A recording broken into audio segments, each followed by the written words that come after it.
J'aimerais commencer par vous poser une question. Qu'est-ce qui vous empêche de vivre la vie dont vous rêvez ? Je sais que la plupart d'entre vous, vous avez sans doute une idée très précise de la vie que vous aimeriez mener. On se dit généralement qu'il nous manque quelque chose pour réussir et que ceux qui sont heureux ont eu une chance qu'on n'avait pas. Je le sais parce qu'il y a encore quelques années, je pensais également comme ça. Je pensais parce que j'étais timide, parce que je venais d'un milieu précaire, que j'allais pas avoir les opportunités que je voulais dans la vie. Si on m'avait dit, il y a 10 ans, qu'à seulement 23 ans, j'aurais 2 masters, je créerais ma propre marque et je deviendrais 15% millionnaire, je vous laisse faire le calcul, la seule personne qui m'aurait cru, ça serait ma mère. Moi, j'y aurais pas cru. Je suis ce qu'on appelle transclasse. J'ai grandi à la campagne, en Corrèze, un département que j'ai remarqué avec beaucoup de surprises, beaucoup de gens ne savent pas localiser sur une carte, avec très peu de moyens et loin des opportunités. Autour de moi, je voyais tout le monde reproduire les mêmes schémas, qui consistaient souvent à prendre un taf alimentaire, finir à découvert le 15 du mois, et épouser des hommes, on va pas se mentir, franchement médiocres. Malgré ça, j'ai toujours voulu une vie différente. Alors à 17 ans, j'ai déménagé toute seule à Paris pour la créer. Depuis, il s'est passé beaucoup de choses. J'ai notamment échangé ma petite chambre de 13 mètres carrés dans une résidence Crous contre les hôtels 5 étoiles. J'ai pu échanger le collège paumé dans la diagonale du vide contre les bancs de l'université Panthéon-Assas. Ou encore la bourse échelon 6 qui me permettait de vivre avec 584 € par mois précisément contre 6 chiffres sur mes comptes en banque.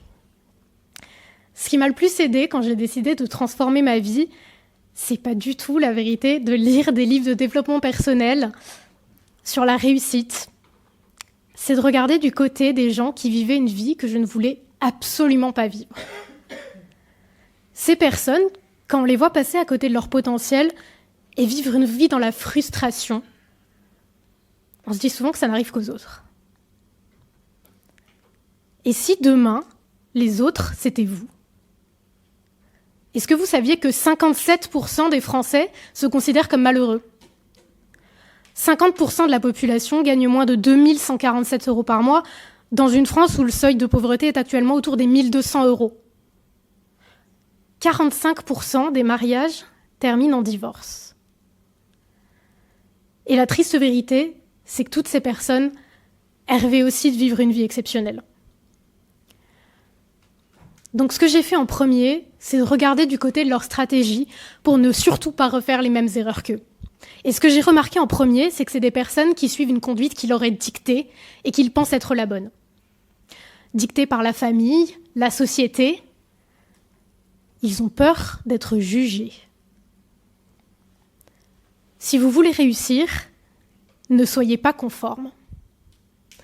Rappelons-le, prendre les mêmes actions que tout le monde, c'est inévitablement aboutir aux mêmes résultats. Et pourtant, les actions qui sont différentes seront jugées comme gênantes, bizarres. Vous savez, je compte plus le nombre de fois où on a pu dire de moi, mais qu'est-ce qu'elle fout en fait ? Elle se prend pour qui ? Elle n'a pas honte. Et pourtant, je suis toujours passée au-dessus parce qu'une fois, on m'a dit cette phrase qui a vraiment changé ma vie. Ce pourquoi on se moque de toi sera la raison de ta réussite. Quand j'ai entendu ça, je suis retournée en arrière et en fait, tout fait sens. Quand j'étais enfant, j'étais la gamine solitaire avec ses petites lunettes et ses gros bouquins qui s'enfermaient à l'intérieur pendant la récré pour lire. L'intello, comme on dit couramment. Et je me souviens notamment que ça m'a attiré beaucoup de moqueries. En 6e, j'avais notamment utilisé le mot plaidoyer dans une phrase, ce qui m'avait valu plusieurs semaines de moqueries de la part de mes camarades sur le groupe de la classe. Jusqu'à ce que je gagne un concours d'illustration de la langue française, jusqu'à ce que je sois embauchée par le plus grand groupe de luxe en rédaction, jusqu'à ce que je crée ma propre marque dans l'édition, et qu'au final, l'écriture, la parole, le vocabulaire soit aujourd'hui le métier qui me fait gagner 5 fois plus que toutes les personnes qui se moquaient de moi à l'époque. Alors, on est d'accord, être différent, ça fait peur, parce que personne n'aime être jugé. Mais avoir une vie différente, ça nécessite d'être différent, et donc d'accepter de faire face au regard des autres. Souvent, on croit à tort que le fait de ne pas être jugé est une marque qu'on fait les choses bien, qu'on est sur la bonne voie. Et en fait, c'est plutôt tout le contraire. Si personne ne te juge, c'est parce que personne ne te voit. On vous a souvent répété qu'il faudrait construire en silence, laisser son succès faire du bruit. Et c'est notamment toutes les personnes qui m'ont rappelé à l'ordre quand j'ai commencé à parler de mes accomplissements qui m'ont dit ça. Sois humble. Et ça m'a toujours révoltée parce que j'ai considéré que l'humilité, ce n'était pas un privilège que j'avais. La vérité, c'est que quand tu viens de rien, tu n'as pas les moyens d'être humble. Je vais vous rappeler la définition de l'humilité parce que je trouve qu'on a beaucoup trop souvent tendance à l'oublier. L'humilité, c'est s'abaisser volontairement devant autrui. Avoir le sentiment de ne pas être grand-chose. Voilà la définition de l'humilité dans le dictionnaire. Est-ce que vous trouvez ça normal ? J'ai commencé à changer ma vie quand j'ai arrêté de me faire toute petite. Quand j'ai arrêté de me taire, parce qu'il faudrait respecter ce sacro-saint principe d'humilité, j'ai décidé que je voulais une certaine vie et que j'allais en parler à tout le monde, parce que cette vie, elle m'était due. Même si c'était que le début, même si j'étais pas encore experte, j'allais y arriver et j'allais en parler à tout le monde sans humilité. Si vous voulez réussir, ne méritez pas votre succès. J'ai conscience que dans une société où on nous répète depuis l'enfance qu'il faudrait être le meilleur de la classe et travailler plus dur que les autres pour espérer avoir 10% de la vie qu'on veut avoir, ce conseil, il fait un peu mal. Et pourtant, on a tous des avantages injustes et c'est capital d'apprendre à les utiliser et à les développer. Comment obtenir tout ce que vous voulez ? C'est une question que la plupart des gens se posent. Et on se dit souvent que je vais travailler plus dur, je vais développer mes compétences, et comme ça, je vais dépasser tout le monde. Alors qu'en soi, la réponse, elle est beaucoup plus simple que ça. Pour obtenir tout ce que tu veux, demande. Il te suffit juste de demander de l'aide, des opportunités, du travail, à toute personne susceptible de près ou de loin à t'aider à accomplir cet objectif plus rapidement. Il est temps de comprendre qu'on ne réussit pas seul et de déconstruire ce mythe américain du self-made man. En fait, on a besoin des autres. Tu n'as pas à ramer seul et surtout, ça ne sert à rien. Tu perds ton temps. Tu n'as pas à prouver que tu es meilleur, plus compétent ou plus méritant que les autres.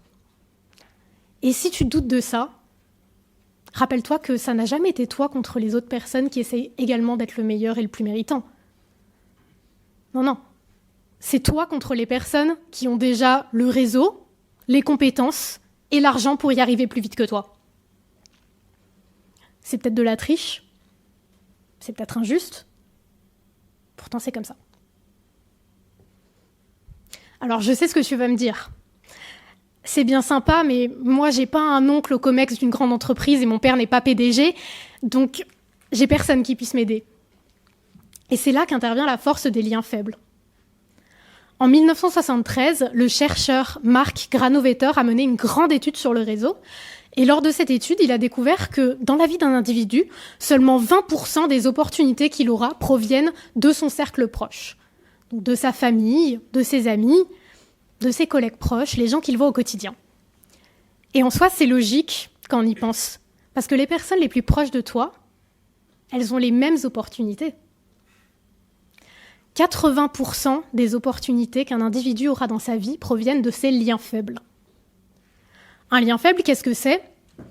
C'est cet ancien employeur pour qui tu as fait du babysitting en 2014. C'est ce camarade qui était avec toi en licence 2, à qui tu n'as pas parlé depuis des années. Ou alors c'est cette personne que tu as croisée 2 fois, cet ami d'un ami que tu connais à peine. C'est des quasi-inconnus qui vont modifier la trajectoire de ta vie. Quand j'ai entendu ce conseil, j'étais très mal à l'aise parce que je voulais surtout pas qu'on pense de moi que j'étais une opportuniste, que j'utilisais les autres, que j'étais là par intérêt. Et pourtant, non seulement c'est ce qui marche, mais surtout les personnes sont heureuses de t'aider. Elles ont envie de te voir réussir. Malgré tout ça, il te manque encore le plus important. Tu sais, t'es pas unique. T'es pas meilleur que les autres. T'es pas plus ambitieux. Tout le monde rêve d'une vie extraordinaire. Donc dis-moi qu'est-ce qui aujourd'hui va faire la différence entre toi et les autres. 99% des gens n'agissent jamais. Ils vont lire des livres de développement personnel, écouter un tas de vidéos, assister à énormément de conférences TEDx, et pourtant le soir, ils vont rentrer chez eux et ne rien faire. Parce que réussir, c'est avant tout accepter d'être débutant. C'est commencer à faire alors que tu ne sais pas faire. Parce que tu apprendras sur le tas. Tu sais que tu seras jugé parce que forcément tu ne sais pas faire, donc ça ne sera pas parfait. Et c'est OK. Quand j'ai décidé de me lancer dans l'entrepreneuriat, je ne savais pas du tout comment ça marchait. J'avais jamais fait de déclaration à l'URSSAF de ma vie. Et pourtant, je l'ai fait quand même si mon produit n'était pas parfait, parce que j'apprendrais sur le tas. Quand j'ai publié ma première vidéo sur YouTube, le son était inaudible, l'image était floue en 480p. J'avais pas confiance en moi, et pourtant je l'ai postée, même si elle a fait que 30 vues. Aujourd'hui, je regrette pas. Toute ma vie, au moment de parler en public c'est un bien grand mot, c'était devant les 10 personnes qui constituaient ma classe pour faire une présentation de groupe, j'avais la voix qui tremblait, j'étais tétanisée. Et pourtant, quand on m'a proposé de venir parler devant vous ce soir, j'ai dit oui. Ce qui va faire toute la différence, c'est cette capacité de commencer alors que tu ne sais pas faire, pendant que les autres attendent d'être experts avant même de débuter. Donc décide que ta nouvelle vie commence aujourd'hui. Ose être gênant, ose être opportuniste, ose être débutant. Et tu verras que dans 1 an, dans 5 ans, dans 10 ans, quand tu ne seras plus au même endroit, tu ne regretteras pas d'avoir commencé.